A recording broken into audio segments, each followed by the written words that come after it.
might have to set the tone here, set the ground rules, because it's hard not to talk about Trump. So please, everybody, right? I don't know if if that's music to your ears or if you got to punch a pillow after hearing that, but whatever you have to do in a healthy way. But we have to talk about today because that's probably, I don't know, guys, would you say like the biggest thing on the radar so far? And Catherine, how you doing? Please tell Ken I said happy birthday yesterday. Um, okay, let's hop into it.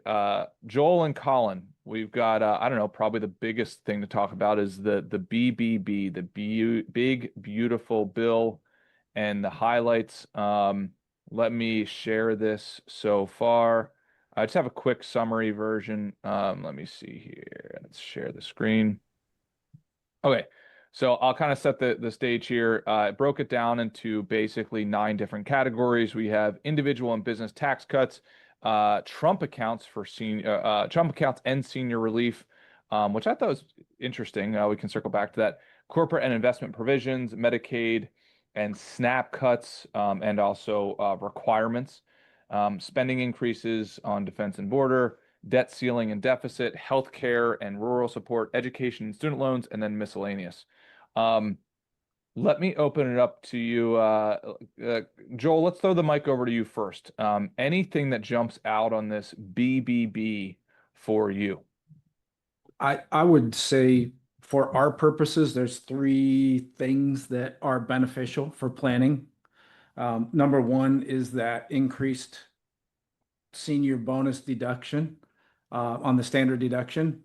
So that's $6,000 for a married couple 65 and over, which is pretty big in the planning scenario because another way of saying that is you can actually make 6,000 more dollars and not pay tax on that Mm, money going forward. So when you're now the downside of that is it's only for 3 years, so there's really no certainty beyond that about what's going to happen to that.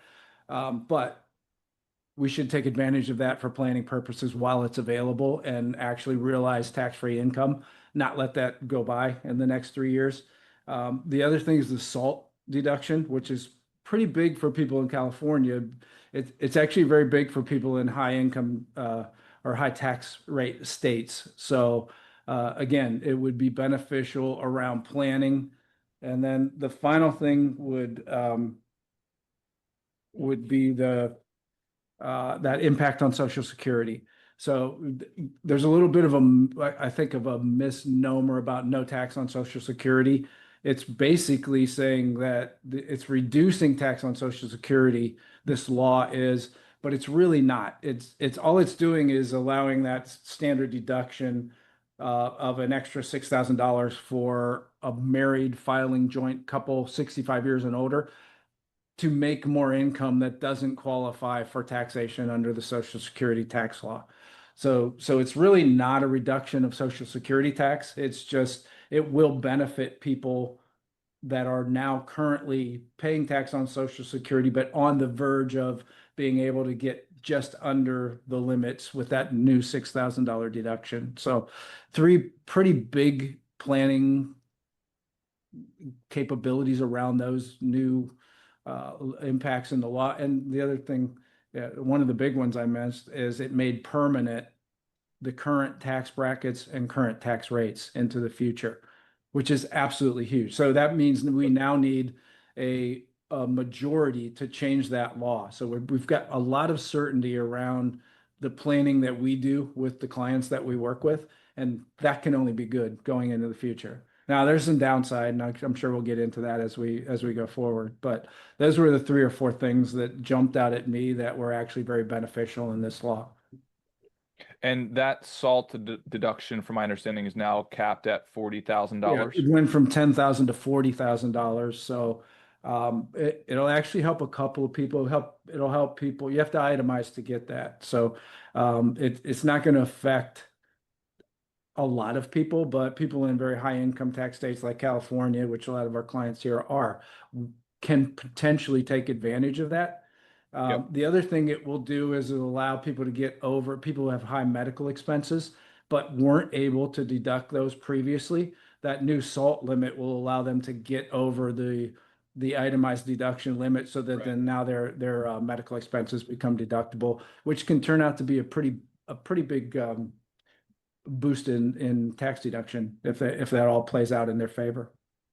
Yeah, no, that's a great point. And for those of you who are asking yourself what SALT is, state and local taxes. Right. So that deduction level has just that cap has just increased. Colin, what's anything jump out at you on the one big beautiful bill, my friend? There's a couple things that I would mention that probably don't pertain to the people that are listening to this, so I'm not going to spend a ton of time on it. But certainly out in California, the clean energy stuff was really axed out of this. So Yeah. solar, wind, etc., they are doing away with some of the subsidies and some of the deductions that you could take, etc. So that was a big one. R&D, they brought back being able to amortize that out of the expense. And I believe there's a big incentive in there. Don't quote me on this, but I believe there's a big incentive in there for any type of manufacturing that's onshored, right? So bringing back any of the manufacturing from overseas to America, you could get 100% financing for that, which I believe is new to this bill. So a couple of things, more macro for a few of our business owners that are potentially on this call or will listen in a follow up, they extended some of the perks of owning a business, right? Which is great. But the biggest one for most people that will listen to this, my dad already mentioned it, but the biggest impact that I think we could talk about in pretty good detail to everyone on the call and anyone who listens afterwards is certainly the making permanent of the tax code. Yep. I think if we pulled the ages of most of the clients that we serve, they're in that like pre-retirement or into retirement already, red zone. Many of you in your 50s, 60s, and 70s, knowing what the tax landscape is going to look like for the decade leading up to retirement or the first decade in retirement is a massive advantage to the planning that we can do, right? Probably before America has to get serious about, hey, what do we do with these deficits if they do run wild?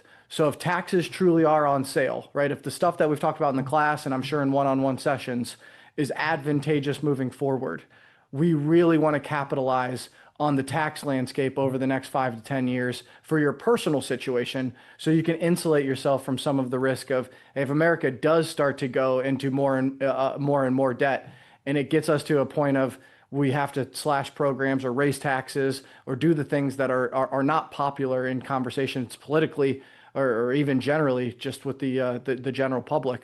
You can insulate yourself from a lot of that pain by doing the tax planning. So I thought that was, at least for our purposes, the huge takeaway from one of the largest provisions of the one big beautiful bill.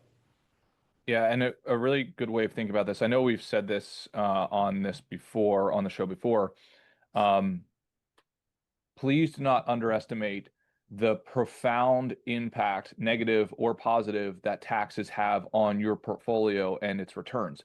So if we make it really simple, like this is why when people talk about, oh, you cannot increase return without increasing risk. It's like, well, if you add in a tax component, you can hear the actual how the math impacts your returns without increasing risk, perhaps even decreasing the risk because you're removing tax volatility from the portfolio. So let's just say you have investment in X, Y, and Z company, and it's in a taxable account. You have $1,000, you get a 10% return, right? And then let's assume a 30% tax on that's coming from an IRA when you distribute, et cetera. Let's just assume that's the case. So let's say you have a 10% return, that's $100 in gross return. Well, then you have taxes, let's call it $30. So you're left with a net $70. That's your net return, which, crazy enough, most people never think of. They say, hey, what's my return? What's a better question is, what is my net return? Net after fees, net after taxes, net of everything, right? What is my net return?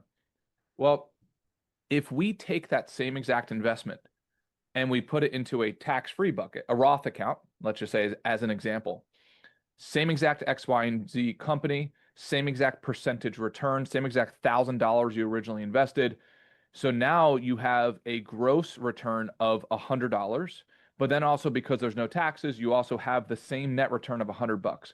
Well, that is a 42.8% increase from $70 of a net return in a taxable account from $100 net return into a tax-free account. So 30 divided by 70, 42.8% increase.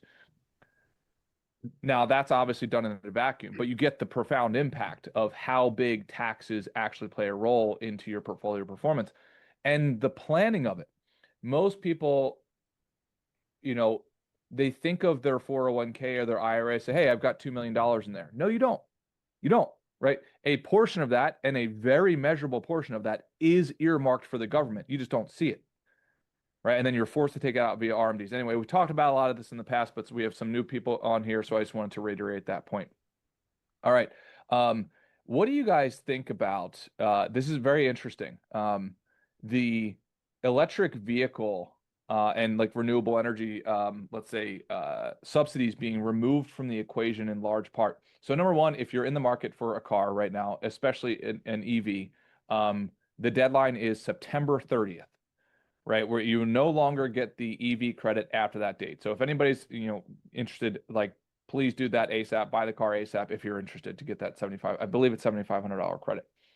But the higher level macro conversation here, and I believe also on automobiles, Colin and Joel, correct me if I'm wrong, I believe this bill now introduces, if you buy a domestically manufactured vehicle, you can now deduct the interest expense on that loan, right? Yep. So I think that lasts up until 2028. So very, very interesting. Yeah. We're now decentivizing acquisition of electric vehicles, and we're incentivizing of domestically produced ICE vehicles. Joel, what's your take on that? Any take? Yeah, well, I wonder who that benefits in the end. Is it the large auto manufacturers, or will it be, the small guy who can be nimble and manipulate that in some way, shape, or form? So, because, Elon wipes out, all the big manufacturers. He sells more cars than all of them put together, I believe. So, will he be able to find a workaround, or will there be a workaround to this? And does that workaround favor a large corporation like General Motors or Ford that can maybe offset some of the costs through other business uh, revenue streams, or does it favor a little guy? I really don't know the answer to that, but I think we're heading that way as far as where cars go. And it seems like removing the, well, I have two opinions now. Removing the incentive is a silly thing to do right now, because I think we want to promote electric vehicles and do it responsibly. But then removing incentives will also create competition, which ultimately will drive prices down, which I think would be a good thing for people seriously interested in electric vehicles. Yeah, well, and I think because this bundles up into a more macro conversation of, we are in an energy race for sure, right? I think, at least where I sit, if we look at GDP, the way we are going to out offense any deficit problems that we have is going to have to be on the production side. I think this big, beautiful bill like makes that even more of like a base case of like, okay, well, like the deficit, I mean, we can get to that in a minute, but I don't know how the hell we're going to solve this thing unless it's going to be some extreme offensive play, increase in productivity with some sort of technology, and energy clearly plays a role into that. Which we'll get into in a second. But Colin, what's your take on that? Not just the EV situation, but how this rolls up into a larger macro energy conversation. Yeah, I think if we're looking at it just at the EV level, I guess eventually you have to end the subsidies, right? And the credit, like, Elon, I think it made a lot of sense 15 years ago when no one was able to do it, right? Now he's obviously able to do it, and legacy automakers should have the means to be able to manufacture and produce electric vehicles competently and price effectively in the future. I don't know if now's the best time to remove that or not, but I think the overall sentiment that's a bit more draining or worrisome maybe for me is that there seems to be a pretty big dismissal of energy like solar and battery, right? That this administration is kind of saying like, yeah, we don't really need that. Now, to be fair, to balance it out, they seem more pro-nuclear than prior administrations, right? So Yep. so maybe that's their ticket, right? Maybe they're thinking, hey, the solar game or the wind game, didn't really yield the results that we were looking for historically. We know nuclear works. We just have to do it safely because the second you say that word, no pun intended, but it's nuclear. The reaction is not necessarily level-headed, right? You hear that word and you immediately, at least my mind, immediately goes to bomb, right? And that's not what that, not really what we're discussing here. So hopefully it's the realization that energy is a big piece of the future. We are choosing for it to be nuclear. I think Trump's been pretty clear that natural gas is still a big part of what he wants to do. Coal, natural gas, oil, et cetera, are still a pretty big part of what he wants to push. But that was like one step forward, one step back for me. Kind of dismissing electric vehicles and the progress that we've made there over the past decade and a half, but also it seems like they're very pro-nuclear. Matter of fact, had a great client meeting yesterday with a couple who the husband is a nuclear engineer, and we got into some of this stuff, right? And he said that there has been a lot of promise with this his opinion. There has been a lot of promise with this administration with regards to nuclear, but trying to get these sites up overnight is not something that can be done, right? So if Right. we're going to go the nuclear play, it's more of a 2 to 10 year time horizon, whereas things like solar and natural gas, we kind of already had we already had immediate answers for. Yeah, Colin, I completely agree. so sorry, Wes, but Colin, do you think, given the fact that all politics are short-term focused and the sole purpose is to get reelected or your party reelected in the short term, the low-hanging fruit is oil and gas, and that's where the biggest bang for the buck will be. If we drill, we produce more of it on American soil, and that creates the revenue, which offsets some of the spending in the bill that they just passed. You think that's part of the thought process of, that's the easy way to generate revenue, look really good in the next 3 years, give our party the best chance to get reelected after Trump's no longer able to be president? Yeah, it's funny you say that because I was actually going to point out that both you and Wes mentioned something that sunsets in 2028 as part of the One Big Beautiful Bill. I was like, oh, Mm. wonder why 2028? Um, yeah, it's like, yeah, it's because it will no longer be him as the sitting president, right?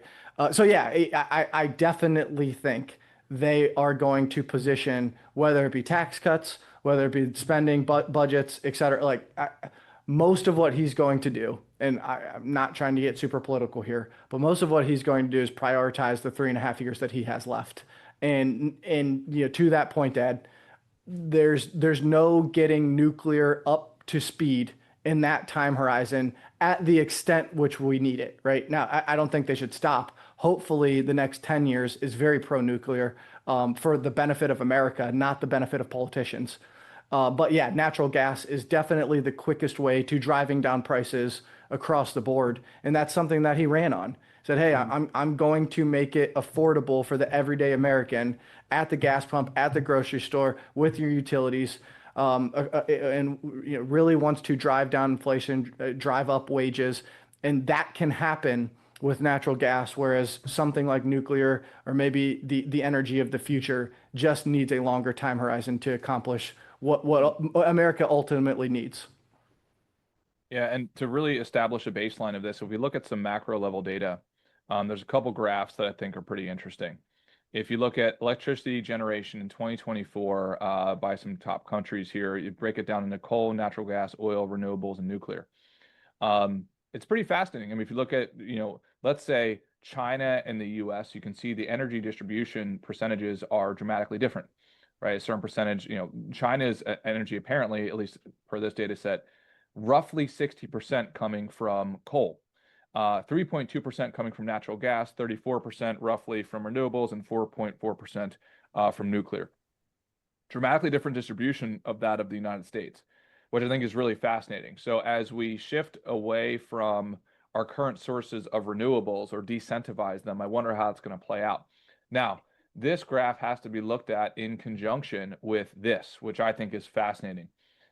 Now, notice if we break the data down into, I believe it's called terawatt hours, and we see where China is relative to the rest of the world. I mean, notice the reason I have to scroll on this graph is because China's data set is so astronomically higher, right, when it comes to energy creation than that of the second leader, which is the United States, where we're looking at 4.4, right, thousand versus 10,000.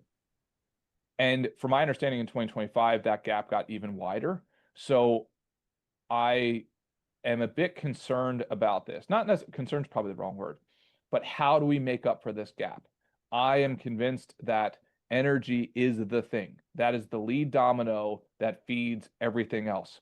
And I think the more we educate ourselves on energy and its importance to economics and our investments and capitalism, the more we can zoom in a healthy way on closing this gap. I am in agreement with Colin. I would not be surprised if the answer heavily is a future of nuclear, and or some major innovations in battery technology that we've talked about in the past. Joel, what is your thought on that? If we look at specifically China and the United States and who the clear winner is currently today, and how do we solve that problem? What's your best guess? Yeah, I mean, China's obviously focusing on that aspect of it far greater than we are. Again, I think China doesn't have the issue of getting reelected because the officials just elect themselves. So they're going to do what's they feel best is best for the country in the long term in that race. So again, we're looking at, how do we generate the most money initially, easiest in the short term, and that's oil and gas. I mean, we have the reserves, and we can just open up the floodgates and produce it, which produces revenue. And for a revenue-starved government, that's an easy fix. But I don't know that it helps us in that race. It's certainly not going to minimize that gap into the future if that's what we're focusing on. So. Yeah.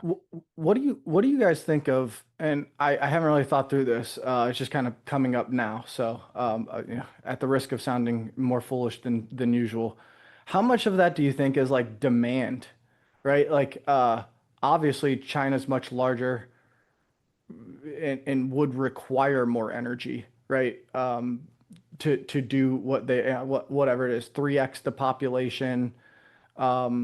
The density of some of their cities, except like how much more of it is, they need 2, 3, 4x the energy than the United States. I still don't think we should take it lightly. I still think, they're probably the clear winner of the race, but I do wonder how much like their grid is reliant on the energy that they're producing relative to the United States or any other country for that matter. Yeah, I mean, I haven't thought about it, but if I were to sort of like brainstorm on it in real time, um, a certain amount of this is going to be contingent on the head count. But then I also like I think as we continue to move forward with AI, it will be less and less headcount related and more and more just general tech related. Like, um, you know, things talking to things, appliances talking to appliances, medical devices, right? Research, all this stuff just gets Robots. exponential. Oh yeah, Yeah. exponential, exactly. Yeah. Robots, etc. Yeah. Um, That's a good point. Um, and maybe to piggyback off that, I just saw a post yesterday, which it kind of ties back into the one big beautiful bill, how we're kind of stiff arming batteries and solar and wind. China just, I don't know if you guys saw it. China just built this wind turbine that like whatever you're thinking in your head, it's way bigger, right? Like it's above the skyscrapers that they have that just this massive, massive, massive wind turbine that can like run the city, right? So that was interesting to me because it seemed like there was a consensus, at least here in the conversations I have in America, that like the going after wind as energy was not as efficient or cost effective as we possibly can. China seems to disagree. That is the only reason I'm kind of throwing it out there. But it was an incredible piece of engineering, if nothing else. That yeah, they just had this wind turbine that was bigger than all of their buildings. That yeah, it just truly something that is like whoa. Yeah, from my understanding, the competition at the let's say what we would call like the startup level over here in America is apparently dramatically more intense over in China. And you can see this manifested in, let's say, relatively new markets like the electric vehicle market. Apparently over there, from what I've heard, it's hundreds of companies versus a handful over here, right? And you can go on and on down the list of like they are my perception is they are just interested in like fierce competition produces the best result. Yeah, you're only going to have a handful of survivors, but that's okay. And I like that type of motto for America. Let's get back to competition, innovation, driving capitalism, and let's stop talking about gender roles. Let's get back to the stuff that feeds our families. That's not a judgment, but it's like we have to get back to the playbook that built America, in my opinion, of what it was once was. Yeah. Yeah. Yeah. And I don't know, maybe to put a bow on this, right? Like how does this impact the people on the call? Well, the deficits, the budget, the spending, where we're allocating resources, how they're going to generate revenue to do all of the things in here affects your guys' personal portfolios and the way that we save moving forward, right? So if you're still in an accumulation or a building phase, we want to be intentional and deliberate about the way that we position you, not just for today or this year or the next couple of years, right? But how can we strategically take advantage of what they put in law, right? So that we can benefit ourselves not just over the next handful of years, but also to set up retirement, right? Which is why many of you are tuning in. Yeah, and if you guys don't mind, allow me to edit what I was saying. Let me edit those words. Bringing back the mindset of what America's mindset used to be, right? I think America's phenomenal. I would not want to live Mhm. anywhere else except for where we live. But I do wish we had a little bit more grit, right? That motivation mindset. We're going to keep on building. We're going to keep on innovating. We're going to keep on creating. Because leading into our next topic, you know, I think it's hard to argue that this big, beautiful bill is good for the deficit, right? If you are a believer that the deficit is not so great for a country's balance sheet. Let's talk about that. I mean, if we pull up this graph, let me see if I have it here. Bear with me, guys. And this parlays into the interest on our debt, like we've talked about many times here. If you've been keeping up with all of the political commentary and Trump trying to force interest rates down through some pressure, here could be a reason as to why. Colin found this graph. I thought it was great. U.S. spends highest share of revenues on interest, and I thought this was really fascinating. So I can't see how this big beautiful bill helps these numbers, but it's something that we should talk about. Colin, what's your take on this graph? To maybe make this feel a bit more personal, think of your own income, right? Think of if you made $100,000 this year, let's say net, right? But 12.5% of that was, $12,500, right? Was going towards interest on your credit card bill, right? That's effectively what the government is doing, right? Put another way, right? They get revenue from other sources, so that's why the number's a bit lower here, right? But I believe it out of tax revenue, it's something around 20% of your taxes are going to servicing interest on the national debt, right? So, and we get nothing for that. That's the frustrating part of it. And as we continue to build this deficit, the interest on that grows, which means inevitably, unless there's changes, a larger and larger percentage of the revenues into the treasury will be allocated towards simply servicing the debt, or I'm sorry, the interest on our national debt, which again, no American benefits for in any way, shape, or form, right? Politicians don't benefit from it. Business owners don't benefit from it. Everyday hardworking Americans don't benefit for it. We are taking these tax dollars and serving the interest on the debt that we've accrued largely over the past 25 or 30 years, right? The overwhelming majority of the debt has been accrued in my lifetime, like the overwhelming majority, like 90+% of it, right? Yep. So that is a very, very difficult situation we find ourselves in. We can outgrow it, but I think back to Wes's point, we have to get back to the mindset of like that, that takes hard work, right? You're not going to outgrow it by sitting idle and worrying about things that don't push America forward, particularly business and innovation and energy markets and stock markets, et cetera. So it's concerning, but this is my hunch here. My guess would be why Trump has been so vocal about pressure on Jerome Powell and the Fed to cut interest rates is a big part of their overall fiscal plan, not just this bill, but the administration's overall financial trajectory that they want to set the country out on, is reducing interest rates significantly for the short term so that we refinance a pretty large tranche of this debt at much lower rates, right? Which therefore we're not servicing the debt to the extent that that graph is showing. Just a hunch. I don't know that that's necessarily true, but I could actually see like a pro-American rally behind that. But there's a trickle effect, and there's other things to consider when you just slash rates from where they're at today, 4.5%, 5% down to 1 or 2%, which is my assumption of what they would want to do when they're talking about refinancing. I think it's somewhere between $9 and $12 trillion of our debt is set to be refinanced over the coming 6 to 12 months, something like that. Right. So yeah, it's concerning. Joel, what's your thoughts about it, bud? Well, I agree with Colin, and I think if we stick with just the personal aspect of this bill and what it does, the kind of domino effect that it may have negatively for the country. So if we just look at that extra standard deduction that they passed into law for the 65-year-olds. So as of 2025, the standard deduction for a married couple 65 years or older is $31,500.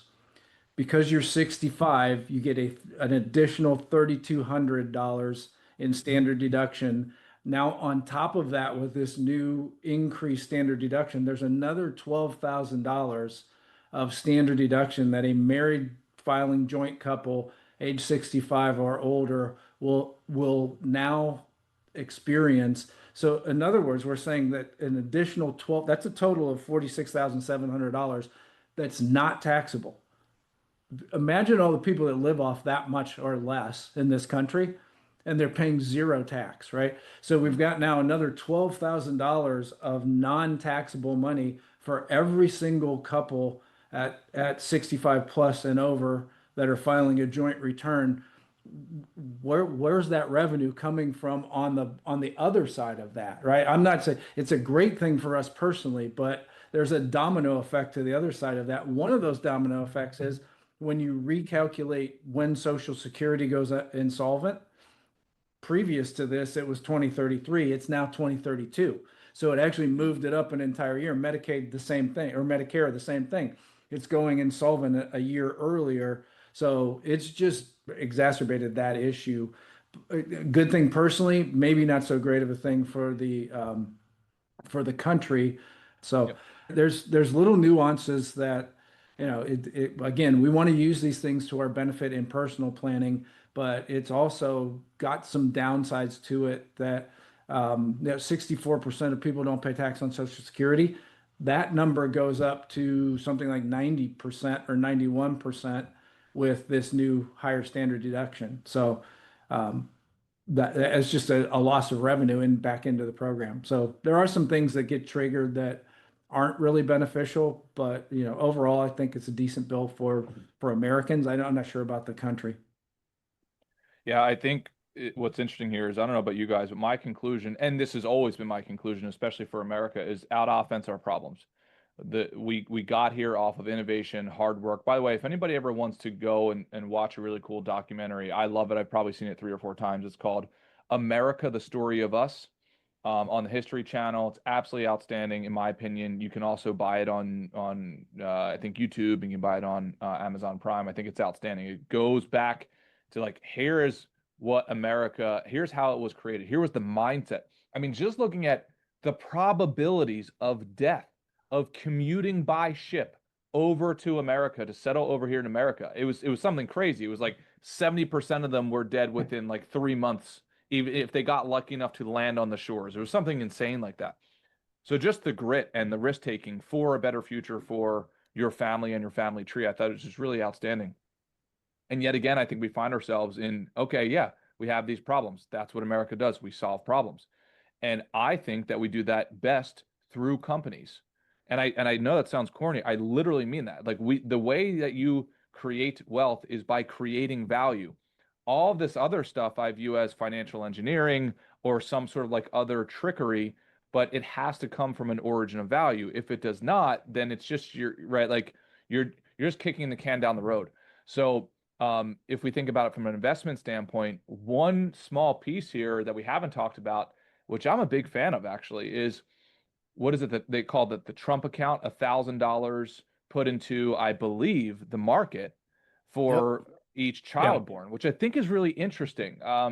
It's not heavily talked about right now, but maybe that will be the thing that could inch more Americans in saying, hey, investing is not evil and it's not gambling unless you make it gambling, right? Like, but so getting younger people indoctrinated into, oh my gosh, well, I could actually invest in companies that are creating value at a fair profit margin and I get a percent of that in return. Like, interesting. So I think the more we can indoctrinate, our younger people and families into that, the better off we'll be. Colin, what's your take on that?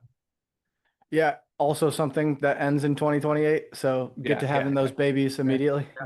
Uh, But to your point, Colin, though, it is retroactive to, they don't put the $1,000 in for any child born before 2025, but the parents can choose to do that. So it mm, is available for them to actually do that. So yeah, yeah. So my understanding is $1,000 baby has to be born in 2025 through 2028, right? So, yeah. What a timeline. Um, and it has to go into an S&P 500 like index, yeah. right? Yeah. So, and I believe the kid can access it at 18, but I'm not 100% sure of that number. It might be a little bit I think later. it's 25, actually. 25? 25 or Yeah. 26. So I'm gonna guess, I haven't done the compound interest on this, but I'm gonna guess that turns into something like $25,000 ish, Mhm. Yeah. somewhere maybe 30. Um, what a story for that kid. Like how many 25-year-olds you wake up on their 25th birthday with 25, $30,000 in this account that was set up, funded with $1,000 at the day of their birth that they can now use as, whatever it is to buy skills, right? To down payment on a home, purchase a car, something like that. Yeah, it's fantastic. Hopefully, it does level the playing field for a lot of kids, and give them a head start that, hopefully, I think we should be designing a country that should look more and more affluent over time. So I think it's all good. I think it's all, back to how do we afford all these things? And I guess we're going to see if we have to pay for it on the back end. But yeah, it's certainly an interesting nugget of the bill. Yeah, final pieces here. Are you guys following at all what's going on in New York City with mayoral elections and so on? Yes. This is pretty fascinating. I mean, and again, not to get political, but there's a theory out there that like the more subsidies we add, the more deficit we add, the more like you have society that generally, historically, from my understanding, starts to inch more towards socialism. So I don't have a super strong opinion on this other than what I've already articulated to you guys, but it's something interesting to keep our eyes on. Colin, have you been paying attention to that at all out of New York Yeah. City? Yes, I have. I think Peter Thiel has fantastic insight on this.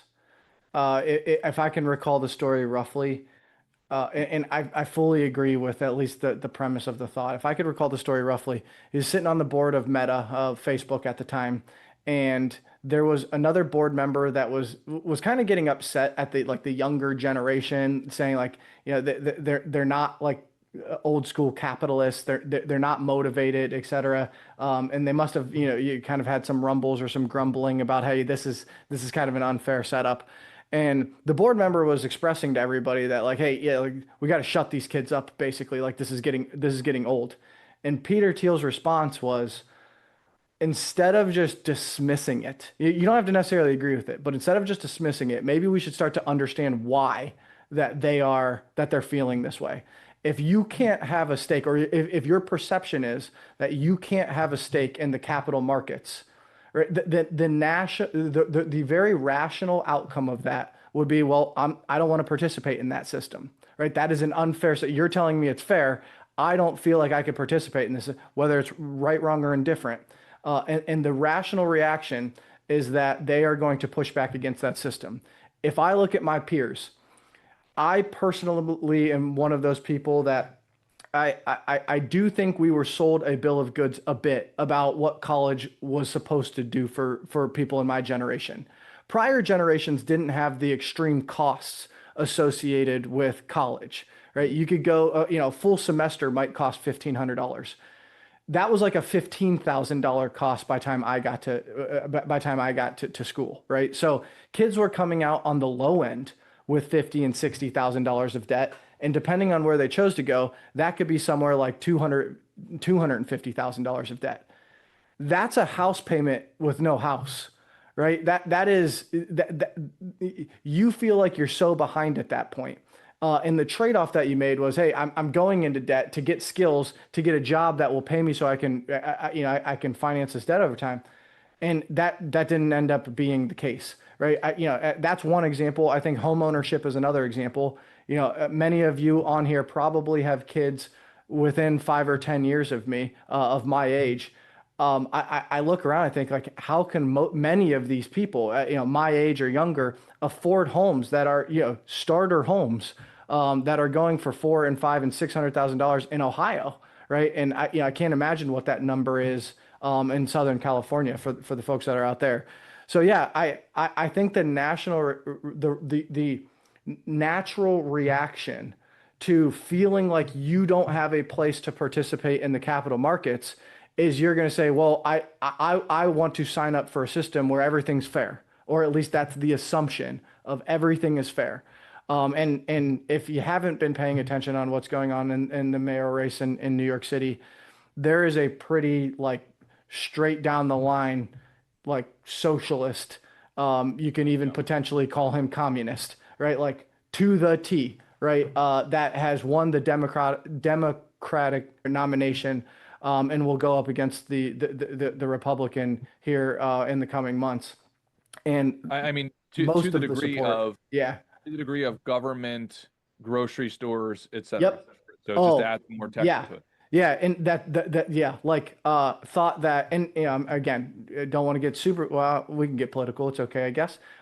Thinks violence is a construct, not like it doesn't actually exist, it's just a construct, like a figment of your imagination, like some wild ideas, right? Some very, very wild ideas. But the young people came out in droves for him, right? Yep.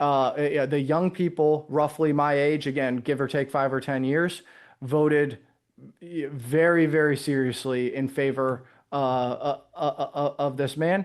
And it's definitely rattled the establishment a little bit. Like, there's been a lot of prominent New York figures that have come out and said, hey, we cannot allow this to happen to our great city, because that is, yeah, to be very clear on this, that is not what New York City was built on. Like the a total 180 of what the policies and, the line of thinking, would be under his leadership. And the reason that this matters to everybody listening to this is that almost guaranteed, I actually know from the people who are on here. Stacy wouldn't mind me saying this, like she's got right, like her kids are going through this system right now. You either have kids or grandkids that are going through this like this snake of economics right now that's very different than when you were of that age as well. Um, the college discussion is so important because it's either going to impact your kids or your grandkids, and ultimately maybe you, right? Having help out pay for expenses. If we look at this chart right here, it's pretty fascinating. Um, it $4,326 a month going towards I think it's a national average, I believe. Yeah, let me double check. So national average, which is 89% of a typical young adult's monthly income, goes to essential bills, which is really fascinating. And I think the nucleus of this is the college planning conversation, right? The adults have to get into the room and saying, "No, Tim, you're not going to go for Middle Eastern studies as a major and pay $200,000 for that because it does not translate on the other side to cash flow in your bank account. You can go and read a book on those things. That's called an interest or a hobby. And this is not disrespectful. But if we're not having mature economic conversations with our young adults, we are creating a bigger problem. The federal government and the college system has shown complete, in my opinion, incompetence at this level. Giving a 17-year-old or an 18-year-old $400,000 loans, right, seems crazy to me without an underwriting on the major. That's wild. That is wild. It makes zero sense. There's zero adults in the room when it comes to this conversation. So we need our financial leaders, which is you guys of your families, to bring that down to those young individuals. And it has to be a leadership discussion.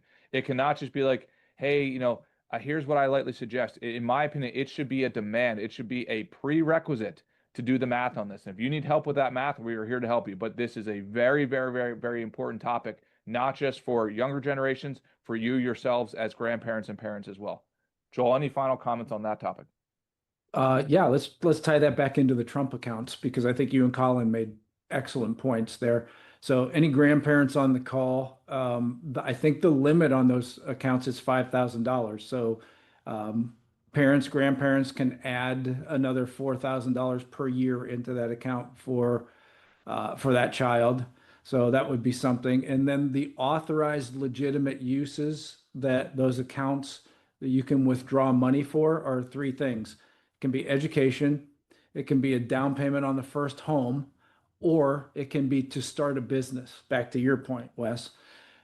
So I think the underlying sentiment would be let's get back to, creating a way to get back to the American dream, what America was built on and the things that made it great. And let's put some seed money into an account that could possibly do that and then see what happens into the future. And hopefully that back to you made a great point, Wes, back to let's talk about legitimate uses of what this money can do for you, and not only what it can do for you, but what it can do for the benefit of the country and other people once it grows to whatever it grows to in the future.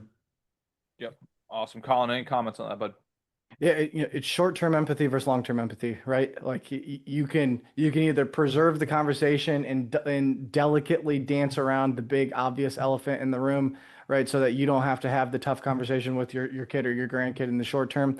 But all you're doing is setting up you're just back end loading the problem, right? They're going to be 40, 45, 50, sometimes in their 60s, still trying to pay down these loans, all while sacrificing saving for their future, investing in their children, right? Making memories with their family, et cetera. So it is a necessary conversation. I think the tide's turning some, right? But as leaders of, as financial leaders of families, with a responsibility to pass down the knowledge, not just the assets, right? But the knowledge that helped get you here. Don't let them make a mistake that would cost them hundreds of thousands of dollars over their lifetime.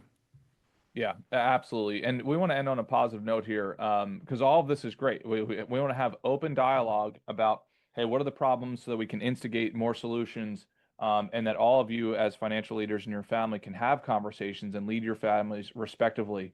And let's get this entitlement, nonsense out of our head, right? Especially for our younger generations, right? Like let's reinforce, hey, you know how you make a living, right? You go out and earn it.